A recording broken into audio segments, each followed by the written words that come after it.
Wait, you're in the Psalms 46.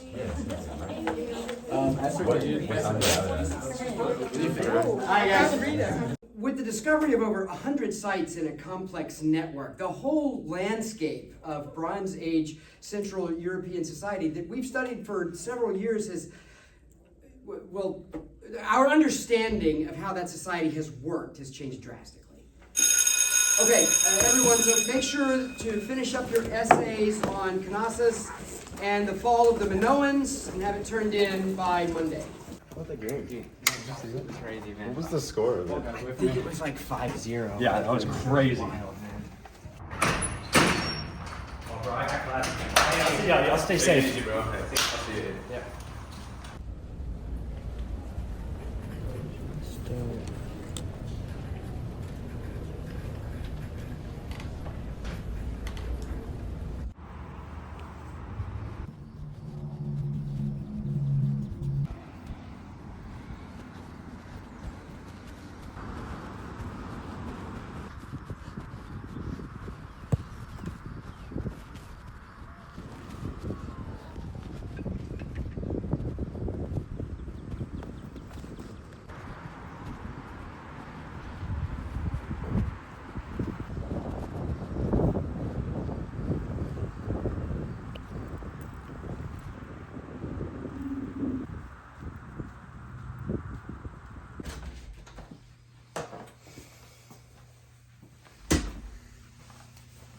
Sweetie, how was soccer today? It was good. We did some shooting drills and outline for the central game on Friday. All right, I'm so glad you're enjoying it.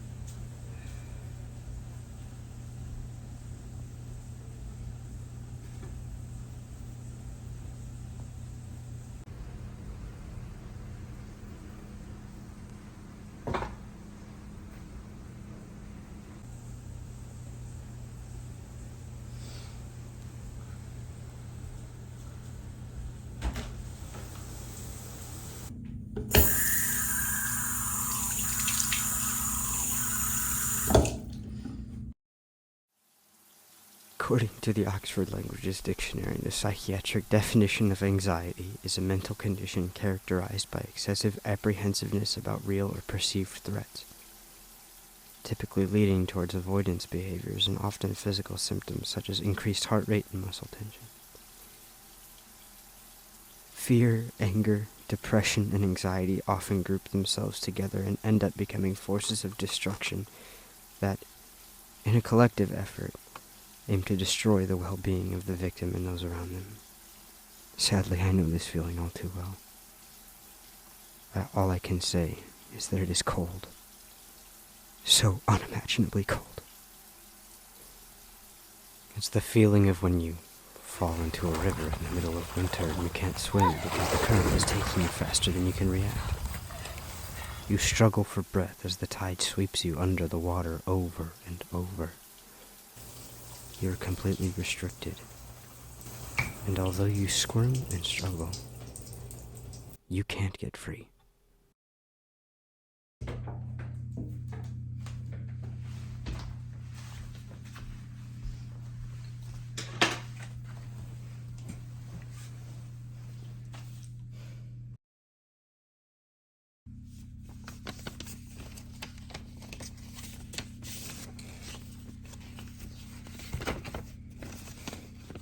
Dear Aiden Clay, thank you so much for your last letter.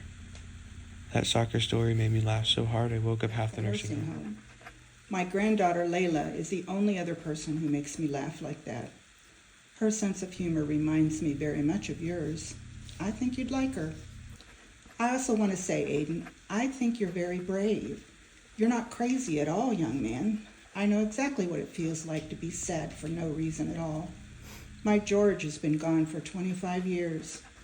You know, I never imagined when your school started this pen pal program that it would mean so much to me. and I'm glad to hear that it means as much to you. So in answer to your request, yes, I would love for you to come and visit me later this month. I can't wait to meet you face to face. See you on the 16th. With love, Rose.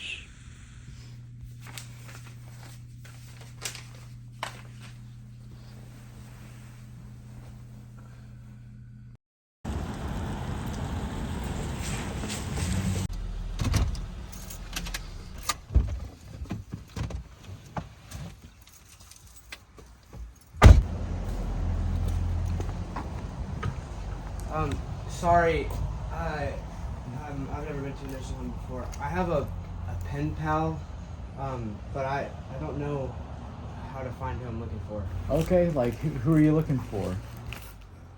Rose Anderson? Oh, I'm so sorry. You didn't. Nobody told you. Nobody let you know. Last week, Rose passed. She had a heart attack, and we weren't able to bring her back. They're having a memorial service. It's upcoming Friday. Okay, thank you. I'm sorry.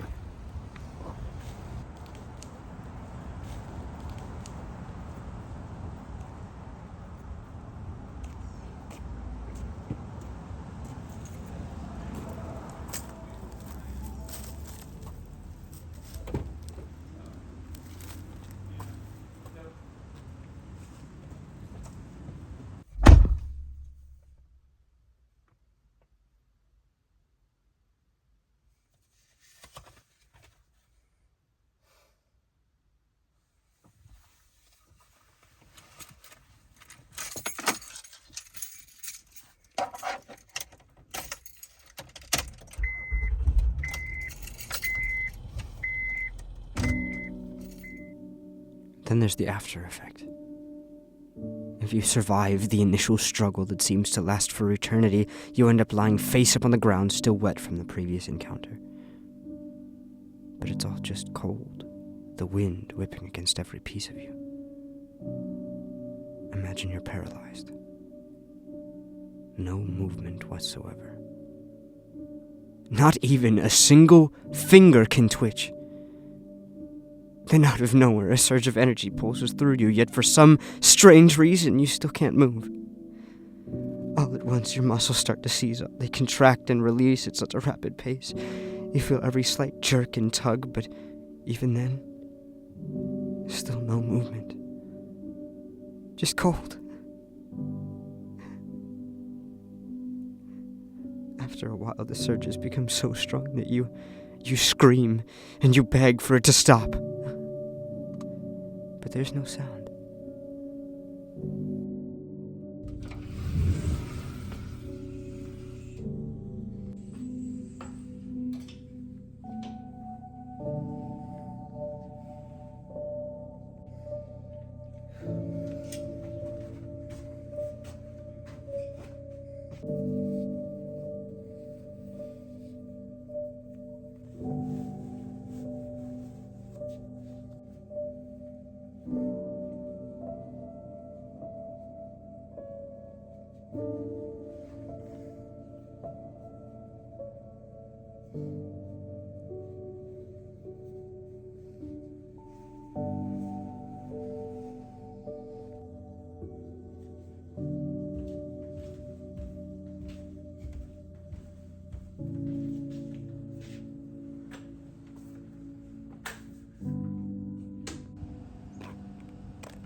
Today, we're gathered here to celebrate the life of Rose Anderson, a mother to some, a grandmother to others, an amazing wife to the late George Anderson. But most of all, she was a friend to everyone.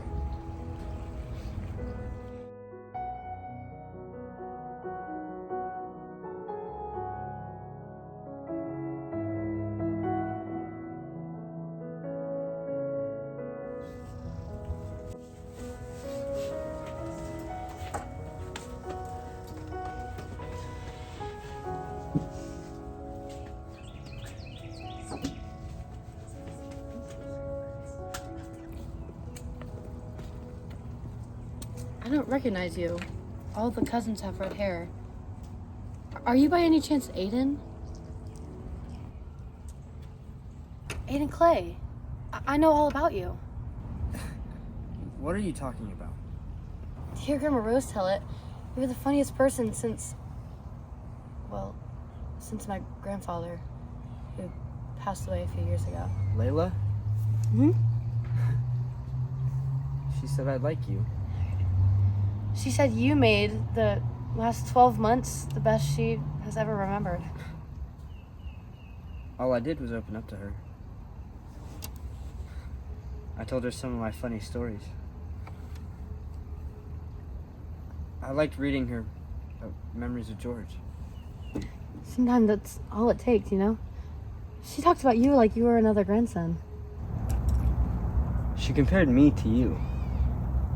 I'm sorry? She didn't say I was the funniest. She said I was as funny as you. So de facto, you are the greater and I'm the lesser. She shared some of your soccer stories. I have to say, you are pretty funny. Don't worry. She didn't share any of your deepest, darkest secrets with me. Did she ever tell you about the prank she pulled in Amsterdam? Yes, it was incredible. I mean, I could never have done anything like that. I don't know how she had... That's what I thought it was. There is escape. There is a father to pull you out of the river. There is a king to wake you from what feels like eternal stillness. His love is beyond what any mortal can imagine. The God of all things greets you with his embrace and transforms you into his likeness. He seats you at his right hand and calls you his child. He is your escape and your refuge from all that is cold and bleak. I know him. I have seen him. I have seen examples of him all my life and not realized. I have seen him in my own father who pulled me from a river when I was young. I have seen him as a fire in a time when I was alone and no one heard my screams. I have seen him in my own mind when I was ready to take my own life. Sometimes I return to the anger and depression that took me to the edge between life and death. I can always rely on his saving hand to reach in and take the cold from my body and fill me with his love.